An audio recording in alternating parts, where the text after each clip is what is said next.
وہ مشرق و مغرب کا مالک ہے، اس کے سوا کوئی الہ نہیں، لہٰذا اسی کو اپنا وکیل بنا لو، اور جو باتیں لوگ بنا رہے ہیں ان پہ صبر کرو اور شرافت کے ساتھ ان سے الگ ہو جاؤ۔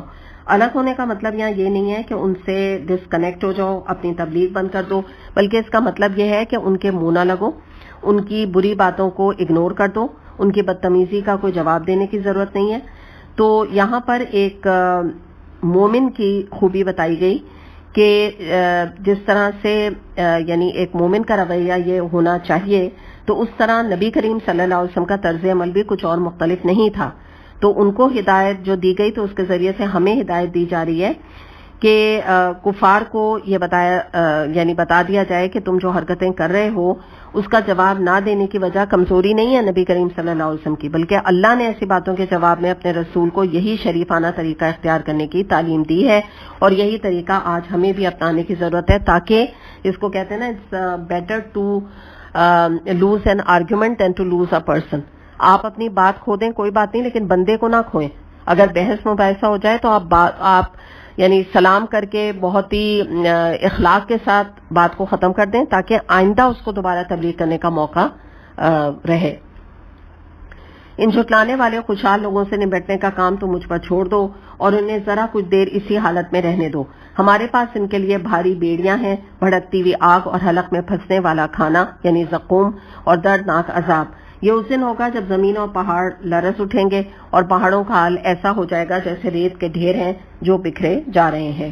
تم لوگوں کے پاس ہم نے اس طرح کے ایک رسول تم پر گواہ بنا کر بھیجا جس طرح ہم نے فرعون کی طرف رسول بھیجا تھا۔ پھر دیکھ لو کہ جب فرعون نے اس رسول کی بات نہ مانی تو ہم نے اس کو بڑی سختی کے ساتھ پکڑ لیا۔ اگر تم ماننے سے انکار کرو گے تو اس دن کیسے بچ جاؤ گے جو بچوں کو بوڑھا کر دے گا اور جس کی سختی سے آسمان پھٹا جا رہا ہوگا۔ اللہ کا وعدہ تو پورا ہو کر ہی رہنا ہے، یہ ایک نصیحت ہے۔ اب جس کا جی چاہے اپنی رب کی طرف جانے کا راستہ اختیار کر لے۔ ان ربک یعلم انک تقوم ادنی من ثلثی اللیل ونصفہ وثلثہ وطائفۃ من الذین معک واللہ یقدر اللیل والنہار علم ان لن تحصوہ فتاب علیکم فاقرؤوا ما تیسر من القرآن۔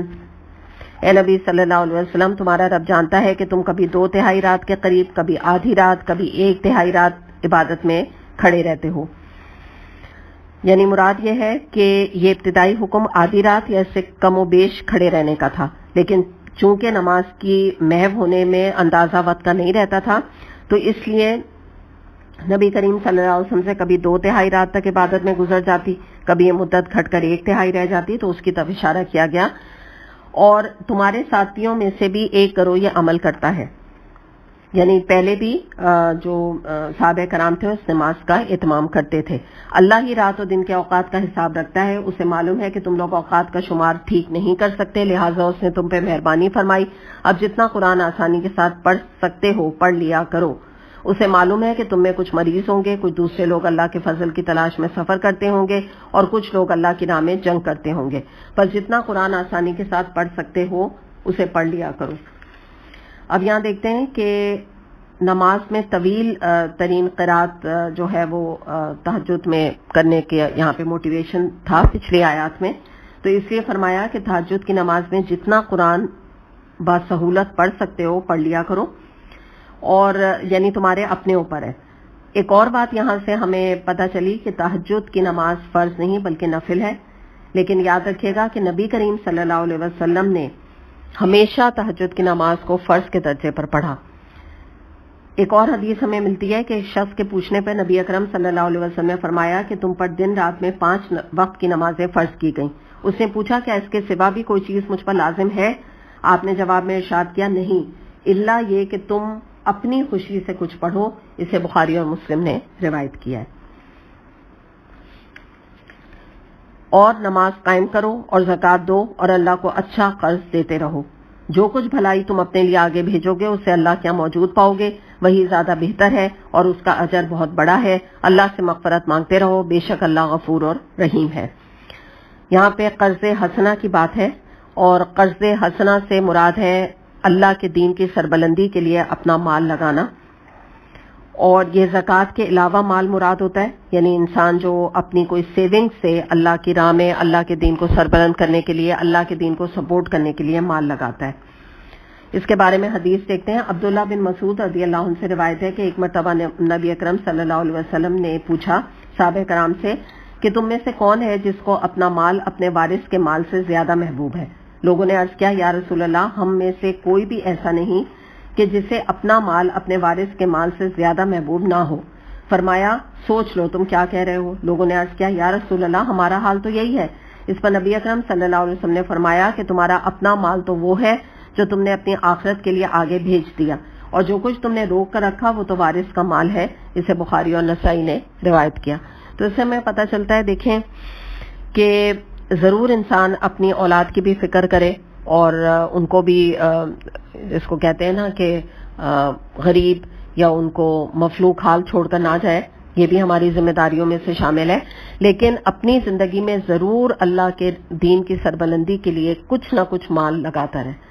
ہمارے ہاں لوگوں کا دل جو ہے وہ دین کے راہ میں مال لگانے میں بڑا تنگ ہوتا ہے۔